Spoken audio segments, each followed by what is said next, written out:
السلام علیکم رحمۃ اللہ وبرکاتہ۔ جو لوگ موت اور آخرت کو بھول کر زندگی گزارتے ہیں، ایسے لوگوں کی امیدیں بڑھ جاتی ہیں اور وہ لوگ مرنے کے بعد یقیناً پچھتاتے ہیں۔ اب بہت سارے لوگ یہ کہتے ہیں کہ موت کو زیادہ یاد نہ کرو۔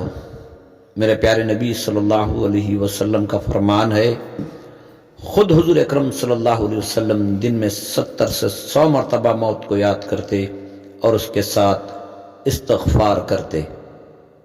لیکن انسان موت کو بھول کر، آخرت کو بھول کر جو زندگی گزارے گا، اکثر وہ ناشکری میں ہی چلتا رہے گا، کیونکہ اس کی امیدیں بڑی ہو جائیں گی۔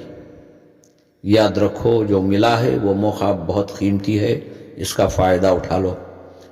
جتنا ہو سکتا ہے استغفار کرو، توبہ کرو اور اللہ سے عافیت کا سوال کرو۔ موت کی یاد انسان کو ہر برائی سے روکتی ہے، یہی یقینی بات ہے، اسے یقین میں اتار لو۔